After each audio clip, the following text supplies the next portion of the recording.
Once I was done hand sanding the handles, I buffed them.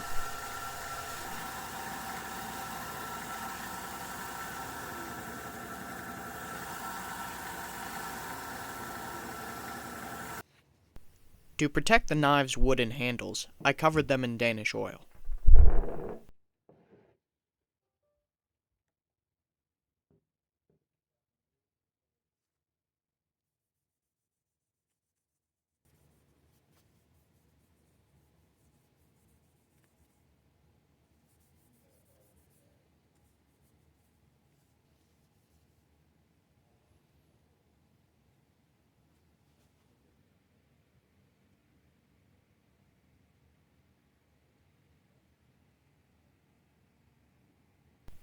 To etch my sisters sand my knife, I used a rag and some ferric chloride and wiped it across the blade.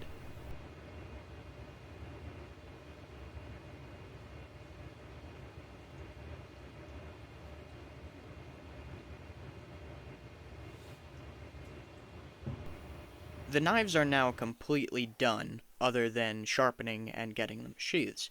So I cut out a few patterns and then traced those patterns onto leather, and then cut out that leather.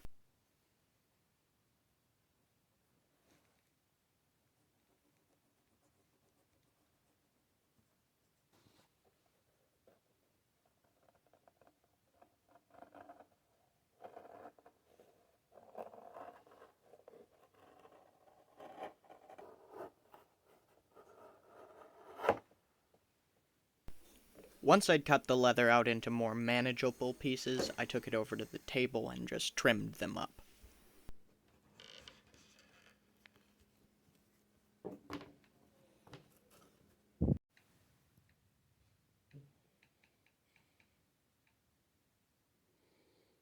To make the sheaths look a bit nicer, I cut out some buffalo leather for the outside.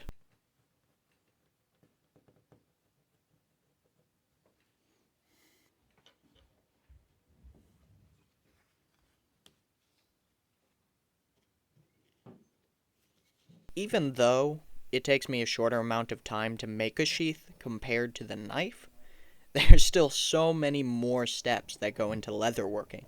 For example, right now in the video, I'm beveling the edges, and then I move on to marking spacing from the outside of the sheath so that I can line up and mark in where all the holes will be drilled for the drilling, and that's just a small part of it.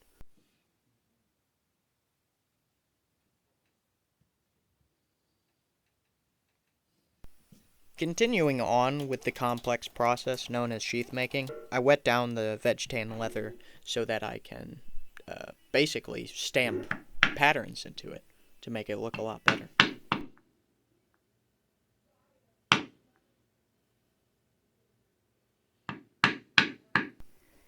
The buffalo leather I'm putting on these sheaths is brown, so I thought dyeing the leather brown just wouldn't match very well. So instead I went with black, and then you get a bit of contrast with the sheath.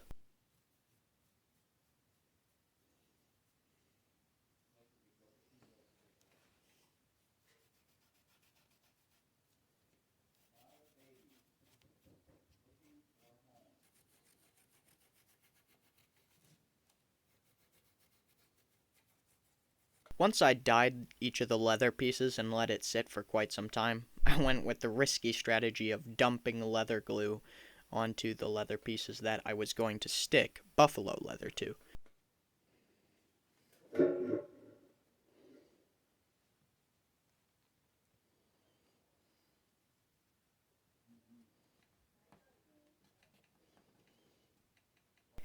In the past, I tried punching the holes through on my sheaths, but generally I wasn't able to put thread through, so instead I just mark where the holes are going to be and then drill through it.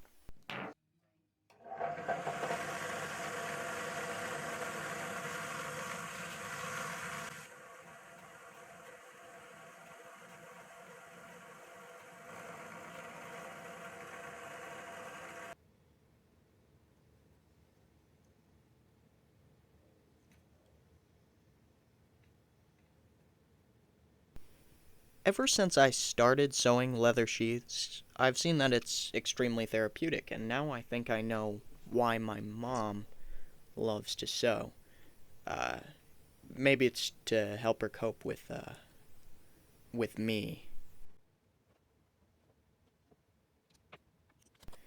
The way these horizontal sheaths are designed, they need a clip, so when the strap wraps around it, it can snap to something. So that's just what I'm installing right now.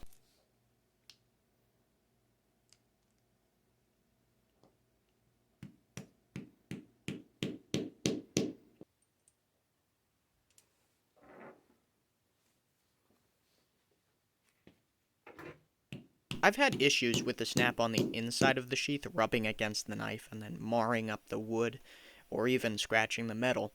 So what I did was I got a small piece of leather, thinned it out, and then glued it on top of it.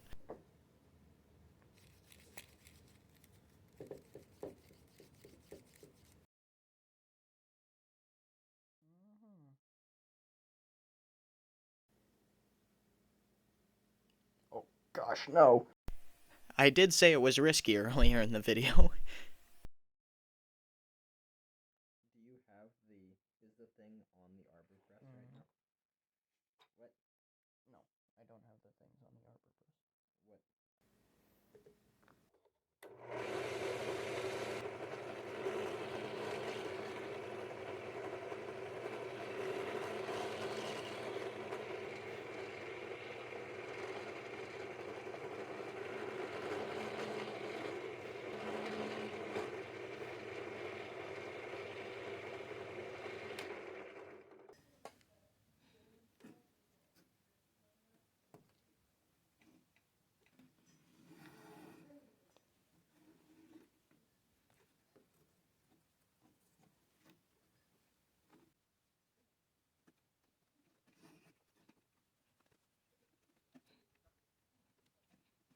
After fully stitching the sheaths, the last thing I need to do is shape the edges with the belt grinder, dye them, and then burnish them.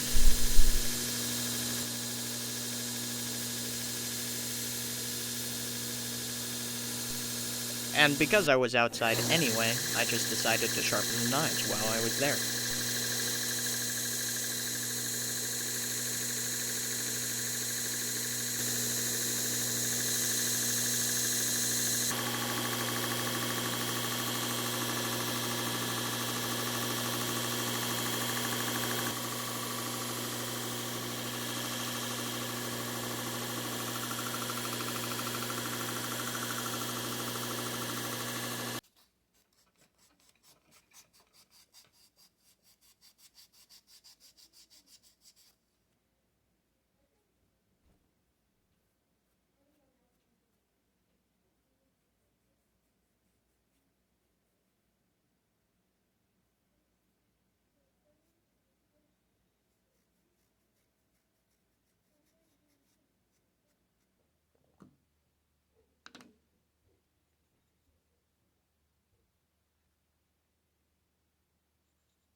I am extremely proud of these knives.